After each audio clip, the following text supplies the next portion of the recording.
I'd like to welcome Rube McMullan on our show today. Thank you, Rube, for being a part of the show today. Thank you for inviting me. You have been on the show quite a few years with the Oyster Festival, talking about the shucking competition and the stew. Right. But before we get started on that, tell me a little bit about the businesses that you have around Brunswick County. Okay. We have a number of businesses that we have created here, of course. The Ocean Isle Fishing Center, we have had open since, I think, 2003, I believe. So that's what, we're 12 years old, 13 years old. The Fishing Center is a combination of everything in the world about fishing. We have charter boats operating out of there. We have boat rentals, jet ski rentals, and we of course have the Ocean Isle Fish Company restaurant that operates there as well. And we have a commercial fishing operation where we catch all of the fish, or a lot of the fish, that we serve in the restaurant. So when folks come to dine at the restaurant, they can probably see me down there cleaning fish. I am the official cut man, and so we catch our fish, clean our fish, and they go straight up to the restaurant for the customers to enjoy. Okay, and you have just opened that new restaurant, is that correct? That's correct. That opened up this past year, exactly. It's very good. Best shrimp and grits I've ever had. Well, exactly. It's a great recipe. Chef House is the master chef, and he's as good as there is. And we'll talk about him in just a little bit. And then you also have Wing and Fish Restaurant in Charlotte. The Wing and Fish Restaurant in Charlotte.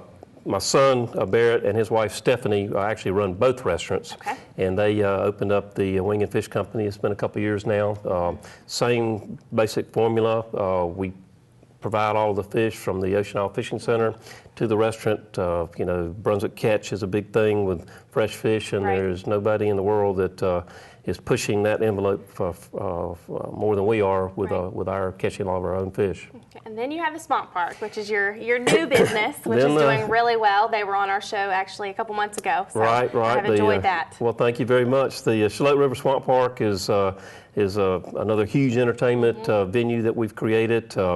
We took a large tract of land that probably didn't have a lot of other development capabilities because of all of the wetland and swamp environment, and sort of figured out, well, how do you take what's bad about a piece of property from a typical development standpoint and turn it into a positive? Right. And so we used all of the nature and all of the beauty of the swamp as the formula, so to speak, for the creation of the project. And so we've got 10 zip lines that run all through and around up the property, all down the swamp. You're zipping from giant cypress tree to cypress tree. You've got footbridges that you're walking across, and you're right in the middle of the swamp, so you're looking down, and a lot of critters down there that you get to see and enjoy, and so that's been a fun project to get going. And we just opened up here in late June, and we're beginning to really get it in gear, and of course the tourist season is over. Now we're moving more into seeking companies that want to do team building and corporate outings and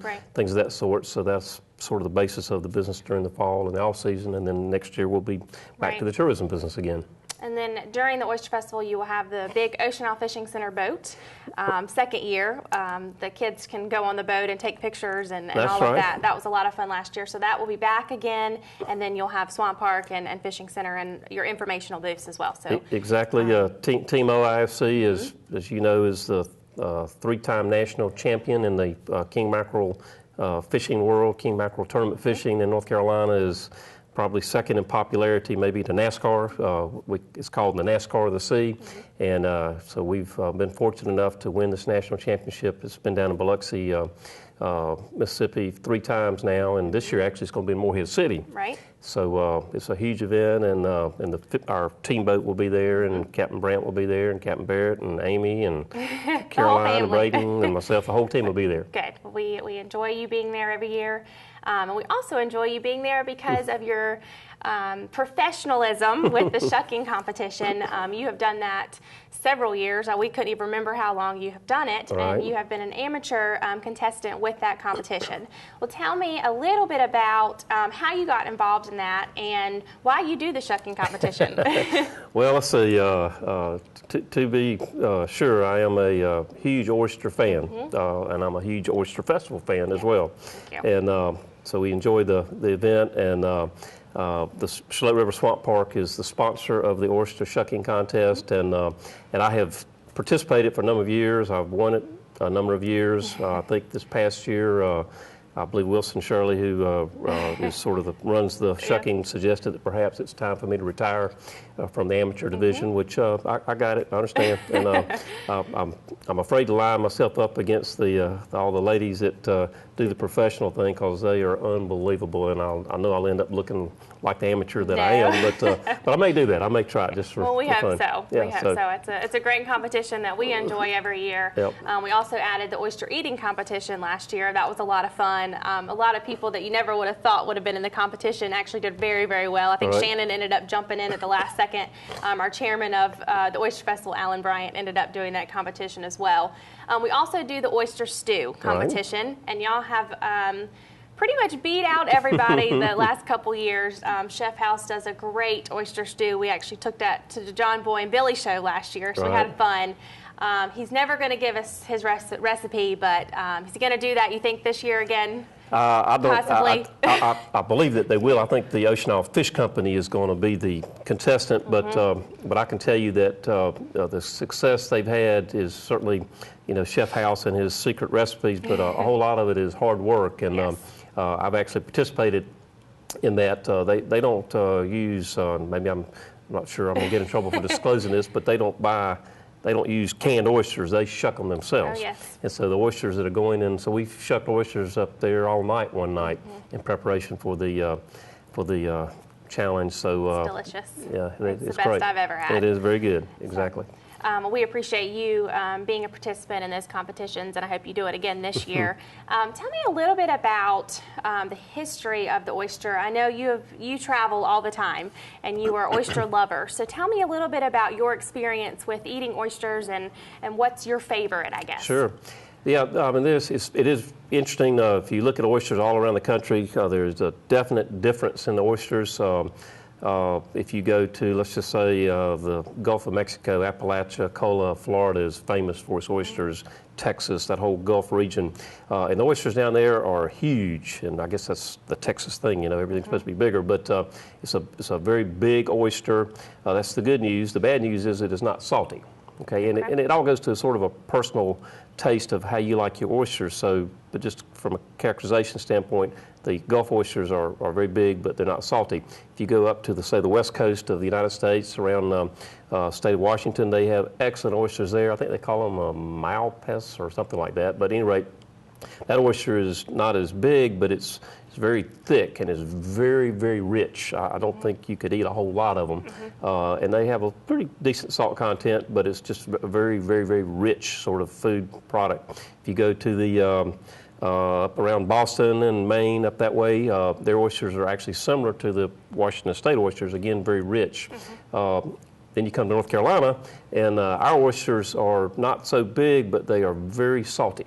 And so, and they're not real thick. So what ends up, I think, occurring is that when you sit down and eat oysters in North Carolina, you usually eat a whole bunch of them. And that may actually have something to do with my success in the oyster shucking contest, because when I eat oysters, I eat a lot of oysters. Therefore, I get a lot of practice. And so, so the North Carolina oyster is a thinner oyster. It's a smaller oyster, but typically it's very salty, and that is the key. Okay. What's your favorite way to eat an oyster? I prefer them raw or just slightly warmed. We'll usually, at my house, I have an outdoor fire pit, and we'll build a big fire, put the oysters on the fire pit, let them sit with covered with a steamed towel so that they steam, and you let them get warm, but still very, very moist. I don't personally like them when they have been on the fire too long to where they get dry. I like them still to be full of water. Okay. And so that's my style. Okay. Well, last year you went through the whole process of how to shuck an oyster. So I think we're going to recap on that from last year. But we really appreciate you being on the show today, Rube, and we look forward to seeing you at the festival. Well, thank you very much. I appreciate y'all inviting me here, and look forward to seeing everybody at the Oyster Festival. We'll be out there in full force with Team OIFC, the Ocean Isle Fishing Center, Chinook River Swamp Park, the Fish Company, and the Wing Company. We'll be there. Good. Thank you very much for being here. Thank you. So if this were the shucking tournament, one thing they allow you to do is to substitute oysters. So what you first do is you look at your oysters, make sure that that you're happy with what you see with your oysters. For example, you want to see that the valves are set so that they're going to be easier to open. And here's an example of an oyster with a good valve right here, so you can get your knife underneath there. Versus say this one right here is one that I would put on the substitute list, because you can see here you don't have much of a valve to work with. Right. And what will happen quite often with an oyster like this is that little piece of shell will break when you go to open it, and then you got a problem, because then you really got to do surgery on it to get in there and get the oyster open. And if this is one of your oysters and you're spending a lot of time fighting one oyster, then clock's ticking, clock's getting away from you. So this is one that I would say I would substitute if we were for another one having the event. In terms of opening these oysters, the way that I would open an oyster, and I don't think anybody's invented the exact way you're supposed to do it. Everybody probably has their own technique, but for me, it's just a matter of sticking the valve in there, and I just kind of stick around and pop it like that. And then if I'm in a hurry, I'm going to pop the shell real fast like that. If I'm in the tournament, in fact, if I'm really cooking in the tournament, when I pop that shell, it may go flying off in the audience, because I'm flying as fast as I can. And so then the next thing you want to do is to come in here and you cut the bottom piece off so that the oyster is floating free, and then you would set it down, and that would be your first oyster. And so when the judges come around, what they're looking for is that oyster to look perfect, like this one right here looks. So you can see it looks just perfect. And what you wouldn't want to see is like shell crumbs in it, or mud, or blood, or I had cut the oyster improperly and half of it ended up over here. Right. And those would all be penalty points. So you want the oyster to be open perfectly, and just like this one is here. And then you would go to the next one, and the game continues on. And see, now that one I screwed up. See, this one I might be penalized on, because when I went to open it and I didn't cut the valve perfectly, and so I flipped it open and the oyster actually turned itself upside down. And so that would not be perfect. And then you see a little piece of shell you got to clear out. It doesn't hurt eating a bit. I mean, but just in terms of so this thing right here. Let me ask you a quick question. This is the valve, or this is the valve? That's the muscle. That's the valve. Okay. All right. This is what holds the oyster in. Right. And the valve was in the back. used to get into it. Right.